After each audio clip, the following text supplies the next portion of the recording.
Hello everyone, how are you today? I hope all of you are fine and healthy. Semoga senantiasa sehat walafiat ya semuanya. Okay, today we will learn about narrative text.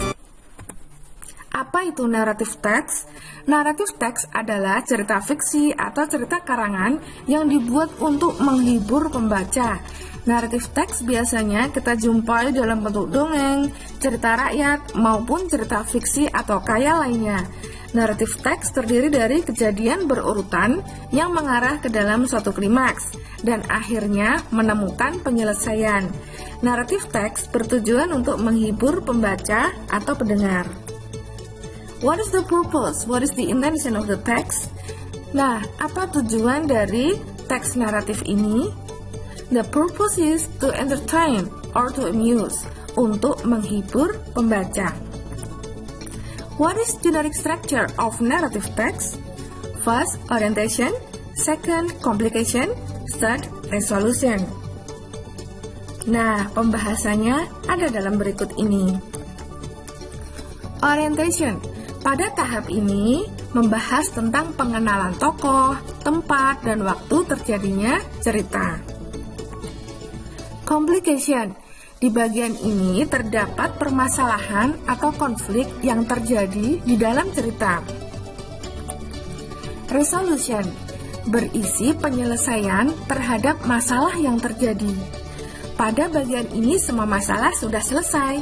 Ada sad ending atau berakhir sedih maupun happy ending, berakhir bahagia.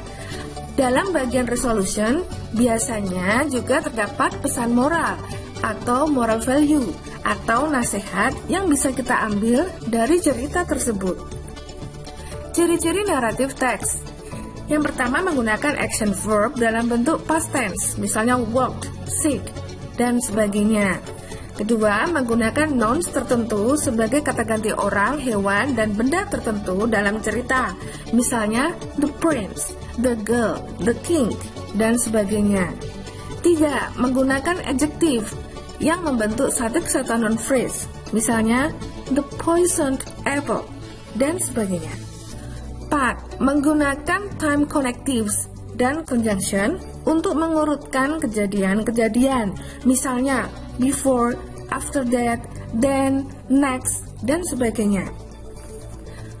Selanjutnya, menggunakan adverbs dan adverbial phrase untuk menunjukkan lokasi kejadian atau peristiwa. Misalnya, in the mountain, there, happily ever after, dan sebagainya. Macam-macam naratif teks. Yang pertama, legend. Dalam bahasa Indonesia kita sebut legenda. Misalnya, dongeng yang berisi asal-usul suatu daerah. Yang kedua, fable. Cerita tentang hewan, tapi kisah hewan tersebut seakan-akan bertingkah seperti manusia. Yang ketiga, folklore atau cerita rakyat. Yang keempat, myth atau mitos. Misalnya, kalau dalam cerita-cerita di Indonesia kita mengenal ada Dewi Nawangwulan, Joko Tarub, Nyi Roro Kidul, dan sebagainya. Oh ya, kalau dari luar negeri kita sering menjumpai ada dongeng-dongeng kaya seperti Cinderella, Putri Salju, Snow White, dan lain-lain. Itu semuanya yang kaya-kaya itu masuk dalam narrative text. Example of narrative text. Nah, perhatikan contoh dari teks naratif berikut ini. The ant and the dove. On her day, an ant was seeking for some water. After walking around for a moment, she came to a spring. To reach the spring, she had to climb up a blade of grass. While making her way up, she slipped and fell unintentionally into the water.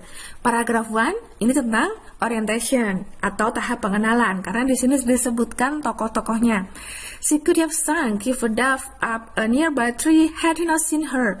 Seeing that the ant was in trouble, the dove quickly put off a leaf from a tree and dropped it immediately into the water near the struggling ant. Then the ant moved towards the leaf and climbed up there. Soon it carried her safely to dry ground. Paragraf 2 ini tentang mulai muncul konflik-konflik sehingga complication.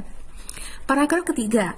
Not long after that, There was a hunter nearby who was throwing out his net towards the dove, hoping to trap it in this way. Paragraf ketiga masih complication karena masih ada konflik. Nah, ini ada muncul masalah baru, yaitu adanya seorang pemburu, a hunter. Paragraph 4. Guessing what he should do, the ant quickly beat him on the heel.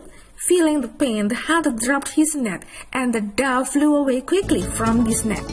Nah, paragraph 4 ini ada penyelesaian, happy ending ya. Nah, di sini sudah selesai permasalahannya. What is the moral value of the text? Apa pelajaran bisa kita ambil dari teks tersebut? One good turn deserves another. Bahwa sebuah kebaikan dari seseorang, maka dia akan mendapatkan balasan kebaikan pula. Semoga ada manfaatnya untuk kita semuanya. See you next time. Assalamualaikum warahmatullahi wabarakatuh.